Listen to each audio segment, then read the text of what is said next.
So we're going to have a look now at angular velocity.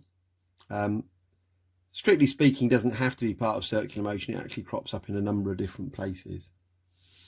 We're going to use radians, so I think it's fair enough just to give you a really brief radians recap. And then once we've done the radians recap, we'll start applying this to circular motion.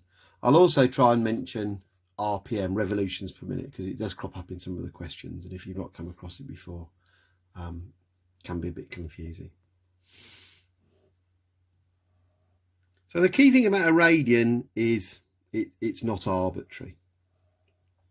They're also radians are also essential for calculus. So one of my predictions is if we ever meet aliens who've managed to get to us, they'll know what a radian is. If they don't blow us up first, we manage to have a chat about maths first. So if I say that angle is 50 degrees, it's arbitrary, isn't it? What we're saying is it's 50 3/60th of a circle, and it was just human beings who decided that that was quite a convenient number. But if I put this number in radians, it's not arbitrary, because there's only one way of doing radians. It's the arc length, that's that distance there, divided by the radius, which is that distance there. If we imagine some really specific examples, the easiest one is the full circle. We know that that arc length, the complete distance around that circle, is 2 pi r from the maths we learnt at school. So if I look at the angle, then I can see it's 2 pi r, the complete arc length, divided by r, the radius of the circle, and theta in this case is 2 pi. And we can also see that that's 360 degrees. And from that, just by dividing by 2, I can pick up these crucial angles. Pi radians 180 degrees, pi by 2 is 90 degrees, pi by 4 is 45 degrees, pi by 3 I think is worth knowing as well, 60 degrees, and pi by 6 is 30 degrees. So those are the kind of common ones we might expect you to use. Remember, we might use radians for phase difference. That's another application. We'll also be using angular velocity when we get on to simple harmonic motion. This one's the important one, I think, because that's the one we use for conversion, or the one most people use. So pi over 180 is 1 degree. So if you want to convert an angle in degrees to radians, you multiply by 180. If you want to convert degrees to radians, then you divide by 180 and multiply by pi. If you want to go the other way, if you want to turn radians into degrees, you multiply 180 and divide by pi. So that's radians, and we're going to use radians to think about a spinning object. Here's one of those roundabouts at the play park. There you are. There's your feet sticking out. Where are your hands going to be? I suppose down by your sides. I haven't really thought this through. But you stood up on, I've obviously got you stood up, otherwise you have your legs sticking forward. Can we, yeah, let's do some legs sticking out instead, that'll be better. And there's your feet. And then you can have your arms coming forward, there's your hands. Right, so you're going round in a circle. And we can talk about your velocity, but it's also, I think, useful to think about, you know, what's your progress in terms of angle per second? If somebody else was here on the roundabout, nearer the centre, they'd have a lower velocity, but the amount of angle turned per second would be the same for both of you. So it's a kind of reasonable quantity.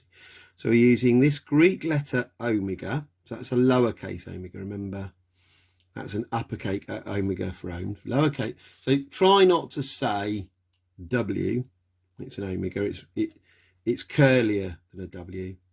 The angular velocity is the angle turned through divided by the time taken. And there really isn't anything more to it than that.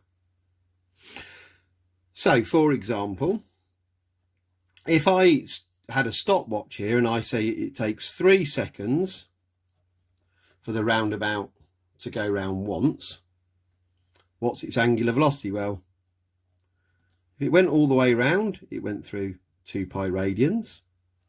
And if you divide it by 3, you get 2/3 of a pi.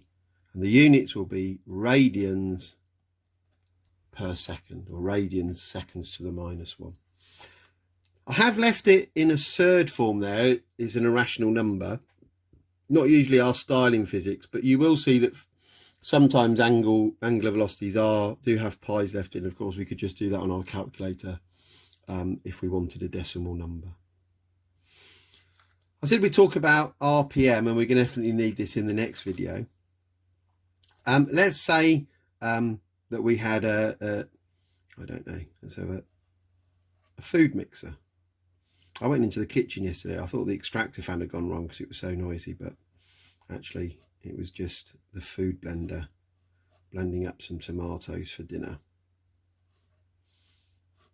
Does that look plausibly like a food blender? I don't know. And here's our food kind of whirring around like that. And then sometimes, somewhere in the middle of that, is our steel blade. And we might say that steel blade is going round at 100 RPM. That, I'm sure it's going around much faster. Let's put an extra 0, 1000 RPM. So what does that mean in terms of angular velocity? Well, it's 1000 revolutions per minute. So in 1 minute, if we go back to our equation, which is 60 seconds, it's gone round 1000 times. When the blade goes round once, it goes through 2 pi radians, but it's actually gone round 1000 times, hasn't it? So we've got 2000 over 60. Not sure I can do that, so.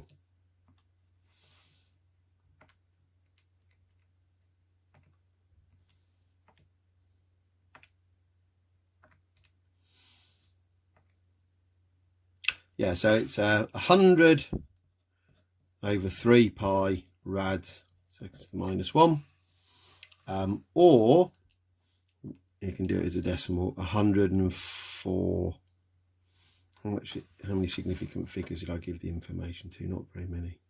So we can just call it 100 radians seconds to the -1, because I only gave the, now that's, right, no. We don't know how many significant figures that is. That could be quite a lot. So we're actually going to go to 105. Right. There's a little worksheet to do on this, and then we'll move on with applying this to circular motion.